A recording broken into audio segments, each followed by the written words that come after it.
Oui, mais il faut quand même débattre un petit peu. Les questions, on a déjà eu les réponses de ce que vous faites, c'est-à-dire que vous gardez l'arme nucléaire. Alors, l'arme nucléaire, vous parlez tout le temps de dissuasion. La dissuasion, c'est une imposture. Parce que si vraiment vous y croyez, en toute logique, si un pays qui a une arme nucléaire pour se protéger, alors il faudra que tous les pays aient une arme nucléaire pour se protéger. Or, tout le monde a peur que tous les pays en aient. Donc c'est faux, c'est une imposture. D'autre part, c'est un crime contre l'humanité, le plus grand crime que l'humanité ait conçu. Hein. Vous savez très bien que c'est des centaines de milliers de personnes, voire des millions de personnes qui seront mortes s'il y a une guerre nucléaire. Vous avez sans doute vu des photos d'Hiroshima où on voit un mur avec juste une forme, une petite forme d'être humain qui a totalement disparu. Les atomes sont partis, on ne sait pas où. Et enfin, c'est de l'idolâtrie. Vous répétez indéfiniment dissuasion nucléaire, dissuasion nucléaire. Voilà, il suffit de le dire. Comme si c'était une prière, mais c'est de l'idolâtrie.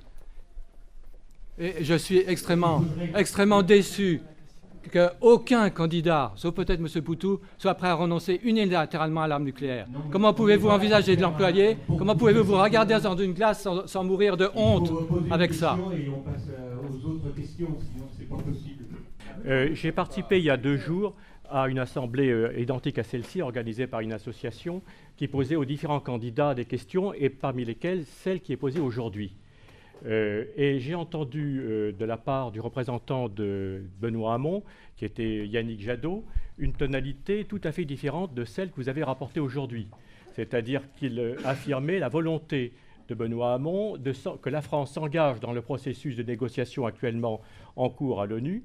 Et voilà. Et derrière cette question, il y a une question plus importante aussi, et qui est tout à fait liée, et qui est-ce que la France, est-ce que les représentants de la France respecteront les engagements diplomatiques par la France lorsqu'elle a signé le traité de non-prolifération? Et notamment, actuellement, l'article 6 n'est pas respecté. Donc, est-ce que vos candidats s'engagent à respecter la signature de la France, ce qui n'est pas le cas actuellement, oui ou non? Et donc, est-ce que vous participerez à la conférence qui vient de commencer à l'ONU?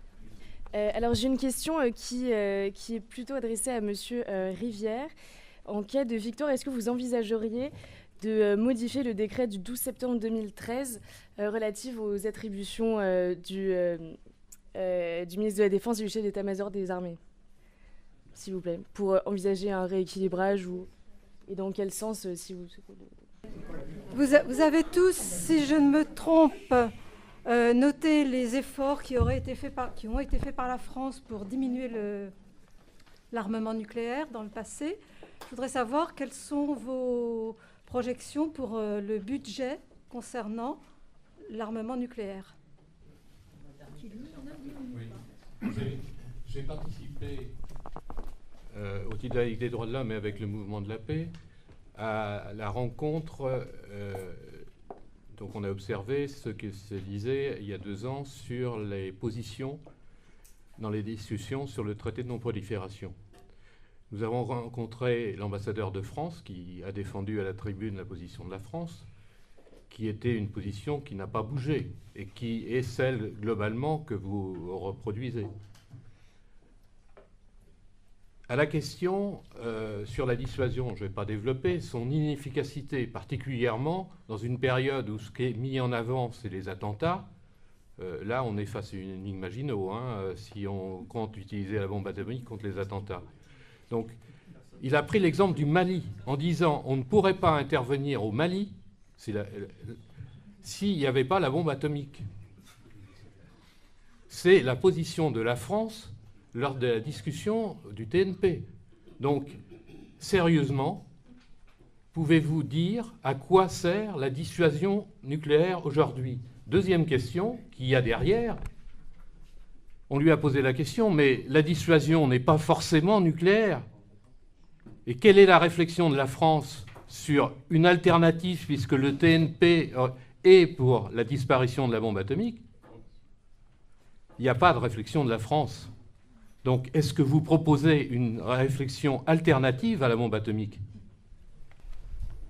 Ma première question a été posée par les autres. À quoi sert la bombe atomique contre Daesh? Voilà, c'est simple. Et secondement, c'est les impacts économiques de l'arme nucléaire pour la France. On est dans une période où on nous dit que austérité, il faut faire des économies partout. Et le budget de maintenance des armes atomiques a été doublé. Est-ce que vous engagez à maintenir, mais sans augmenter, et au moins diminuer les budgets consacrés à l'arme nucléaire? Merci, madame. Donc, on va vous donner la parole pour pouvoir répondre. Encore une question très courte. Non, c'est important. Qu'est-ce que c'est que les intérêts vitaux? C'est simple. Qu'est-ce que c'est pour vous, les intérêts vitaux? Voilà. C'est ce que j'ai posé qui n'a pas été répondu. Sur les projections budgétaires, là je crois que je vais susciter un peu l'affolement dans la salle. Aujourd'hui, il est évalué à peu près à 3 milliards par an, le volume budgétaire dédié à la dissuasion nucléaire. Nous allons nous engager dans un processus qui vise à renouveler les différentes composantes de l'arsenal, les systèmes d'armes, que ce soit les SNLE, les fameux sous-marins nucléaires lanceurs d'engins, des composantes aériennes également, notamment son missile tactique, dès l'année prochaine. Si nous souhaitons conserver la dissuasion en l'état, nous allons devoir doubler le budget au cours du quinquennat. À la fin du quinquennat, il sera évalué aux alentours de 6 à 6,5 milliards d'euros. D'où tout le débat budgétaire autour des 2% aussi, qui nous affecte directement. Après, chaque candidat apprécie l'effort alloué chaque année. Nous avons établi une trajectoire budgétaire qui devrait nous conduire à 2% du PIB hors pension à la fin du quinquennat. Voilà, donc pour l'instant, nous n'avons pas décidé de désarmer à ce niveau-là. C'est évident. Nous en débattons. On essaye de respecter un peu le fonctionnement, sinon c'est pas possible. Bien, Monsieur Bridet. Bon, je vais essayer de répondre sur 4 points. D'abord, effectivement, je vais pas vous contenter, mais il n'y aura pas de désarmement unilatéral en France. Voilà. Le faire, ça veut dire qu'on insécurise et on met en danger. Attendez, je vous ai écouté. Sinon, si on fait un débat, ou sinon, si c'est pour se faire engueuler, moi je m'en vais. Je veux bien. Donc, il n'y aura pas de désarmement unilatéral. Il y a plusieurs traités. La France respectera sa signature. La France respectera ses engagements.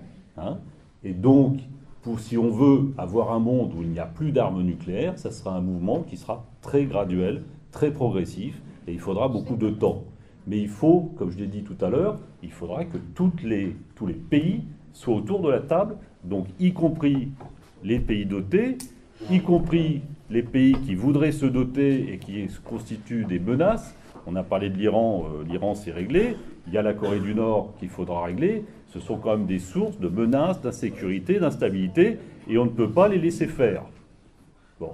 Donc il n'y aura pas de désarmement unilatéral, et la France continuera effectivement à entretenir son arme de dissuasion, à la moderniser, à la rendre de plus en plus crédible, et de faire en sorte qu'elle soit véritablement une arme de dissuasion. La bombe nucléaire, c'est pas elle qui va mener la bataille contre le terrorisme. J'ai dit tout à l'heure qu'il y avait la dissuasion, il y a la protection, c'est à l'intérieur de nos frontières, et nos frontières ultramarines, et pour nous, nos frontières, ce sont les frontières européennes, et il y a les interventions. Donc les interventions, c'est ce que nous avons fait au Mali, c'est ce que nous faisons actuellement, d'ailleurs on continue au Mali, ce que nous continuons à faire contre Daesh, aussi bien en Irak qu'en Syrie. Alors, pour répondre, et je finirai sur le budget, ce qu'a pu dire l'ambassadeur de France, je ne sais plus où, en parlant de si on n'avait pas eu l'arme nucléaire, on n'aurait pas pu mener ce que nous avons mené au Mali, il a raison, mais vous aussi vous avez raison. Ce n'est pas parce que nous avons l'arme nucléaire que nous avons pu le faire, mais c'est parce que nous avons une composante aéroportée qui fait que cette composante peut aller délivrer une arme nucléaire à 7000, 10 000 km. Donc on a un format de chasse, un format d'armée de l'air qui fait que nous avons des chasseurs, nous avons des ravitailleurs, nous avons des équipements d'information, etc. Et effectivement, si nous n'avions pas eu des pilotes et des équipements qui ont été entraînés pour aller délivrer l'arme nucléaire, nous n'aurions pas pu avoir ce format d'armée de l'air et donc intervenir directement au Mali. Ils sont partis de Saint-Dizier, les chasseurs, et quelques heures après, ils étaient au Mali. Donc voilà, c'est ce qu'ils voulaient dire. Bon. Concernant le budget, mais ce n'est pas une menace, l'arme de dissuasion. Donc nous n'avons aucun plan pour attaquer tel ou tel pays. Concernant le budget, effectivement, aujourd'hui, le budget de la défense est de 1,78% du PIB. Je vous rappelle qu'il y a 50 ans, c'était plus près des 7 ou 8%, et il y a 20 ans, on était encore à 3 ou 4%. Il y a des pays qui sont au-delà de ce pourcentage de PIB. Il y a des engagements à l'intérieur de l'OTAN, bien entendu, donc vous ne serez pas d'accord, qui disent qu'il faut que les pays atteignent le 2%. Donc effectivement, Emmanuel Macron s'engage à aller vers le 2%. Les 2%, ça ne sera pas uniquement pour la modernisation de l'arme nucléaire qui se fera sur 15 ans, mais ça sera aussi pour adapter et moderniser nos matériels, donner des conditions d'hébergement et de vie à nos soldats meilleures, et puis sûrement avoir des budgets plus sincères et plus sécurisés en termes de mécanismes budgétaires. Voilà. Merci. Alors il est où la tirette? Alors oui, il y a des gens, il y a des candidats comme Poutou qui s'engagent à se retirer unilatéralement, à abandonner unilatéralement l'armement nucléaire. Nous, on essaie d'aborder les choses sérieusement, et donc je crois qu'il y a une incompréhension. Quand j'ai dit que Jean-Luc Mélenchon, à l'issue du sommet de l'OTAN du 25 mai, initierait une conférence internationale sur la réduction des armements nucléaires, c'était pas pour dire que de l'initiative qui est faite à l'ONU, nous n'y participerions pas. Voilà. Si nous y étions, nous participerions. Nous sommes pour le respect du traité de non-prolifération, et nous souhaitons qu'il y ait un mouvement généralisé de réduction des armements nucléaires. Je ne sais pas comment est-ce qu'on peut être plus clair. Nous considérons que nous souhaitons arriver au pouvoir et diriger à aller dans ce sens-là. Vous savez parfaitement que de la même manière que sortir de l'euro, ces choses-là ne se font pas, pour ceux qui voudraient sortir de l'euro, ces choses-là ne se font pas juste en le déclarant un soir. C'est un processus. Donc nous proposons d'initier ce processus par cette initiative internationale et par l'abandon du système antimissile. Que je ne suis pas du tout d'accord, c'est absolument pas un armement seulement de théâtre, parce que si je me souviens bien, il était contre les Iraniens. Donc c'est un peu comme M. Macron, ils ne connaissent pas bien la géographie. Parce que déployer des armes antimissiles de théâtre en Europe, c'est-à-dire en Pologne, en Roumanie, contre les Iraniens, c'est un drôle de rapport au théâtre. C'est la trajectoire. Oui, bien sûr, c'est la trajectoire. Et qu'est-ce que vient faire Macron là? Mais je croyais que c'est une vanne sur Macron. Je croyais que ces antimissiles n'étaient pas efficaces pour abattre des missiles. Bon, donc nous nous engageons dans cette réduction. Et nous proposons immédiatement, sans que quiconque le fasse, une réduction unilatérale de moitié des Rafales M&N qui portent les charges nucléaires. Voilà. Donc ça réduira d'autant le budget nucléaire, la part du nucléaire dans la défense. Non, c'est pas grand-chose. Par contre, nous ne comprenons pas très bien le besoin d'augmentation du budget de la part du nucléaire dans le budget de la défense, parce que nos SNLE sont parmi les meilleurs au monde, et jusqu'en 2050, ils feront parfaitement leur office. Nous n'en voyons pas l'intérêt, en tout cas dans l'immédiat, de déployer des investissements dans ce domaine. De la même manière que le renouvellement du porte-avions Charles de Gaulle, qui a propulsion nucléaire, devra être commencé en 2020, il n'y a pas de nécessité à avoir un porte-avions à propulsion nucléaire pour remplir l'office qu'il doit remplir si d'aventure nous décidions d'avoir des porte-avions nucléaires. Pour la question à quoi sert l'arme nucléaire contre Daesh, l'arme nucléaire ne sert absolument à rien contre Daesh. Je crois que personne, en dehors des fous, de certains faucons proches de la maladie mentale aux États-Unis ou parfois en Russie, quand ils parlent de tirer des armes nucléaires sur Daesh. Enfin, nous, ce n'est pas notre... Je crois que personne ici, ça n'a aucun sens et ça ne sert pas à ça. Mais ça amène à la question qui a été faite, la remarque qui a été faite sur le fait que la dissuasion nucléaire est une imposture. Oui, elle a une imposture contre Daesh, elle n'a pas une imposture dans ce qui s'est passé pendant la guerre froide. S'il n'y avait pas eu d'armes, imaginons le monde s'il n'y a pas eu d'armes nucléaires. A priori, je fais partie de ceux qui pensent qu'il y aurait une guerre mondiale sévère entre les États-Unis, en tout cas le bloc occidental et le bloc du pacte de Varsovie, à un moment ou un autre, avec un nombre de morts où, effectivement, à Hiroshima, j'y suis allé, c'est abominable le mémorial, et ce qu'on peut y voir. J'ai été humanitaire, j'ai commencé au Rwanda. J'ai enterré pendant un mois des cadavres. Je me suis occupé de camps de réfugiés et j'étais à Goma. Je peux vous dire qu'il n'y a absolument aucune arme nucléaire. L'être humain est parfaitement capable à la machette de faire des destructions l'un à l'autre colossales et abominables. J'ai servi dans l'armée française en Afghanistan. C'était un niveau un peu moins intense de mortalité, mais tout aussi dégoûtant. Donc la dissuasion nucléaire, protège des guerres conventionnelles contre les États puissants. Donc je rejoins ce qu'a dit le représentant de M. Hamon, dans le cas du Pakistan et de l'Inde, le fait qu'ils aient chacun une arme nucléaire, dans ce cas-là n'est pas une imposture, mais les protège d'un conflit qu'ils risqueraient d'avoir, compte tenu de la situation sociale et économique de leur pays.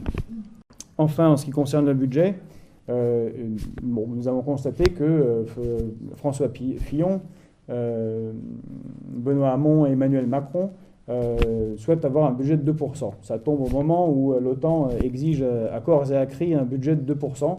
Je suis très étonné, ça pourrait être 2,5 ou 1,5 ou 3, pourquoi pas. Bon, nous, pour le budget de la défense, mais peut-être ça sera des questions qui viendront après. On reviendra dessus. Et donc sur l'austérité et le budget. Ok, d'accord. Voilà. Merci.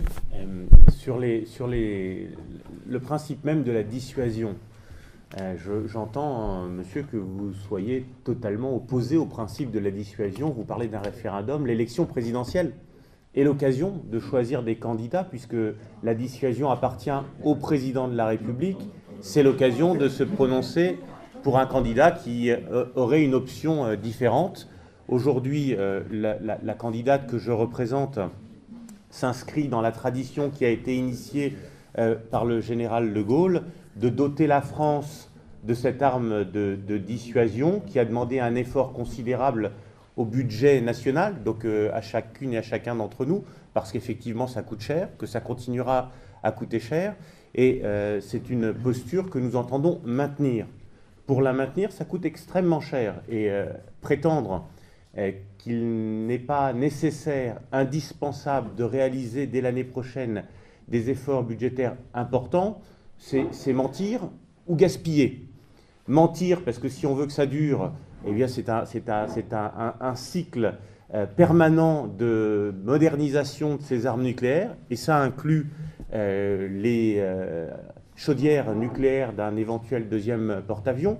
Si le deuxième porte-avions n'était pas lancé, ou s'il était lancé avec une autre propulsion que la propulsion nucléaire, pour que Technip soit en capacité de garder ce savoir-faire, il faudrait dépenser quelques milliards sur des outils de recherche purement théoriques pour maintenir cette capacité. Donc la réalité, c'est qu'effectivement, au cours des toutes prochaines années, 3 ans, il faut doubler ce budget, et que s'il n'y a pas une dépense d'environ 5 à 7 milliards d'euros chaque année sur le nucléaire, la dissuasion trouvera un terme relativement rapide. Donc notre position est de tenir un langage de vérité et d'expliquer les raisons pour lesquelles, souhaitant laisser à la disposition du président de la République qui va être élu, mais aussi à ses successeurs, cette capacité fabuleuse de protection du territoire, cette capacité de préserver la souveraineté de la France, nous proposons de dépenser ces sommes pour maintenir cette capacité nucléaire.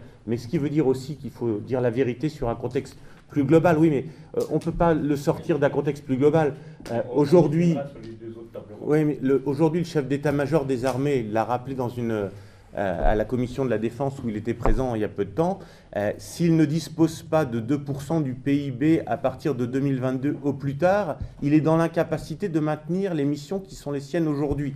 Donc les projets qui vous expliquent que peut-être à l'horizon de 2025, je crois que c'est le projet notamment d'Emmanuel Macron, de dire que peut-être en 2025, on arrivera à dépenser 2% du PIB, c'est en fait ne pas être en capacité de maintenir les opérations conventionnelles qui sont indispensables, ni non plus maintenir l'effort de défense en matière nucléaire. Et donc c'est quelque part tricher. On a le droit à la vérité, et la vérité c'est de dire que oui, la défense coûte cher, oui, nous vivons dans un monde qui a engagé une course au réarmement, et j'aimerais être dans un monde où chacun se désarme, où l'effort de guerre est en diminution. Ça n'est pas la réalité. Et la responsabilité d'un chef d'État, c'est aussi de protéger son pays, de protéger ses concitoyens. Et dernier point pour répondre à la jeune femme, pour répondre à la... Si je parle trop longtemps, je m'en excuse, mais je voulais juste répondre précisément sur le décret. On n'a pas de projet de modification spécifique du décret. En revanche, nous sommes inquiets, il répartit les pouvoirs entre du chef d'état-major, de la DGA, par rapport au ministre de la Défense et le président de la République. L'essentiel, c'est qu'aujourd'hui, nous ne pensons pas que l'excessive civilisation du ministère de la Défense, et j'entends par là le fait que des militaires ne soient pas en responsabilité, par exemple, à la direction internationale ou à la direction des ressources humaines, ne nous paraît pas une bonne méthode. Et nous souhaitons que des officiers généraux, comme les préfets au ministère de l'Intérieur, puissent réoccuper des directions générales importantes du ministère de la Défense. Merci beaucoup. Merci, donc on va passer à la seconde table ronde.